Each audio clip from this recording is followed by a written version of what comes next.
இவர் கோடை காலத்தில் 1000 ரூபாய் விடுமுறை கொடுத்திருக்கிறார்கள். தமிழக மக்கள் 2026 தேர்தலில் இவர்களுக்கு விடுமுறை ஒட்டுமொத்தமாக கொடுப்பார்கள் என்று. மாநில அரசு 5000 கொடுத்துருக்கு, நீங்க ஏதாவது மத்திய அரசு 10,000 கொடுக்க வாய்ப்பு இருக்கா? அதாவது இந்த மோடி மஸ்தான் வேலைன்னு தெரியுமா? மோடி மஸ்தான் வேலைன்னா அது நம்ம முதலமைச்சர்கிட்ட தான் படிக்கும். எப்படியெல்லாம் மக்களை தேர்தலுக்காக வேண்டி ஏமாற்றலாம் அப்படிங்கிறத நமது முதலமைச்சர் உண்மையில கைதேர்ந்தவர். காலையில் இன்னைக்கு டிவியை திறந்த உடனே முதலமைச்சர் வந்தார். 5000 ரூபா தருவோம் அப்படின்னு சொன்னாங்க. எனக்கு தூக்கி வாரி போட்டுட்டு, ஏற்கனவே 2021 தேர்தலில் முதலமைச்சர் 1000 ரூபா தாரேன்னு சொன்னாங்களே, அதுக்கப்புறம் 2 வருஷமாக ஆளையே காணல, சத்தமும் இல்லை. பாராளுமன்ற தேர்தல் வந்த பிறகு தான் அந்த 1000 ரூபாய் கொடுக்கணும் அப்படின்னு சொன்னாங்க. 28 மாதம் ஆச்சு கிட்டத்தட்ட. அப்போ ஒவ்வொரு குடும்ப பெண்களுக்கும்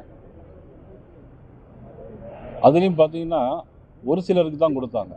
அதுக்கப்புறம் இப்போ நமது துணை முதலமைச்சர் இப்போ வரை கொடுத்துட்டு இருக்காங்க. ஆனால் அதில் ஒவ்வொரு மகளிருக்கும் 28,000 ரூபா பாக்கி இருக்கு. ஒவ்வொரு மகளிருக்கும் ஏஎன்எஸ் பிரசாத் ஒவ்வொரு மகளிருக்கும் 28,000 ரூபா பாக்கி இருக்கு. அதுக்கப்புறம் பார்த்தீங்கன்னா அதை கொடுக்க ஆரம்பித்தாங்க. அதை கொடுக்க ஆரம்பிச்சுக்கிட்டு இப்போ பார்த்தீங்கன்னா திடீர்னு 5000 ரூபான்னு அறிவிச்சிருக்காங்க. எப்போ? தேசிய ஜனநாயக கூட்டணியுடைய தமிழ்நாடு தலைவராக இருக்கக்கூடிய மதிப்புக்குரிய இபிஎஸ் அவர்கள் நாங்கள் வெற்றி பெற்றால் 2000 ரூபாய் தருவோம் அப்படின்னு சொன்னதுக்கு பிறகு இவங்க இப்போ அடுத்த ஆண்டு 2000 ரூபாய் தருவோம் அப்படின்னு சொன்னாங்க. ஆக நாங்கள் ஏதோ போய் தடுத்து நிப்பாட்டுறதை போலவும், தடுத்து நிப்பாட்டுறது இதுக்கு முன்னாடியே நிப்பாட்டியிருக்கலாமே. ஏதாவது நாங்கள் கோர்ட்டில் போய் தடுத்து நிப்பாட்டுறதுக்கு பாரதிய ஜனதா கட்சியும் டெல்லியில் உள்ளவர்களும் தமிழகத்தில் உள்ளவர்களும் அதை தடுத்து நிப்பாட்டுவதற்கு முயற்சி செய்கிறார்கள். ஆகவே நாங்கள் உடனடியாக மக்கள் மீது அக்கறை கொண்டு 5000 ரூபாய் தருகிறோம். எப்படி? 2000 ரூபாய் இந்த மாதம், அடுத்த மாதம் 2000 ரூபா அட்வான்ஸ். அதுக்கப்புறம் கோடைகால விடுமுறை நிதி இதுவரையிலும் கேள்விப்படாத ஒன்று.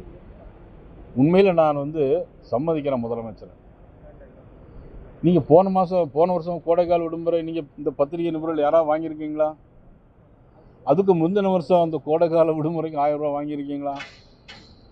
எங்கேயும் வாங்கலை, எங்கேயும் கொடுக்கல.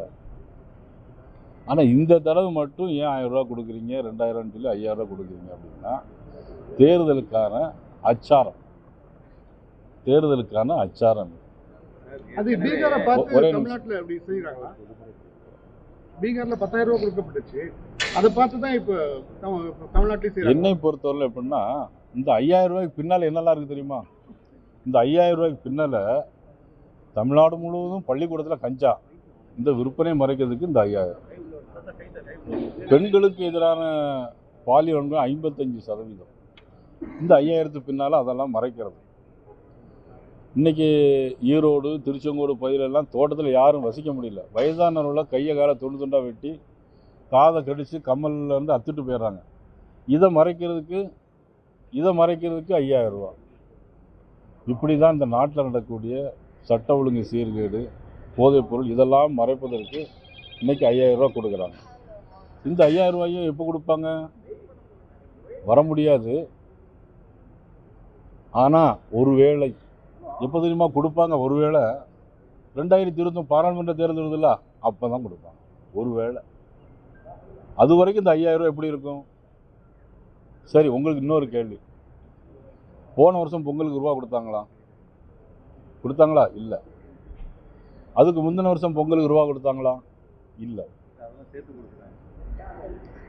சார், இதெல்லாம் தேர்தலுக்கான அச்சாரம். நான் சொல்கிறேன், நீங்கள் சொல்லுறது சரி தான். சேர்த்து கொடுத்துட்டாங்களா? சரிங்க.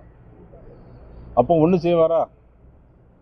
இந்த 5000 ரூபா அடுத்த 5 வருஷத்துக்கு, அடுத்த 60 மாதத்திற்கு, 60 மாதத்துக்கு 5000 ரூபாச்சு ஒவ்வொரு குடும்பம் ஒட்டுமொத்தம் முதலே கொடுத்துருவாங்களா? வந்த உடனே சேர்த்து கொடுப்பாங்களா? நீங்கள் சொன்ன மாதிரி சேர்த்து கொடுப்பாங்களா?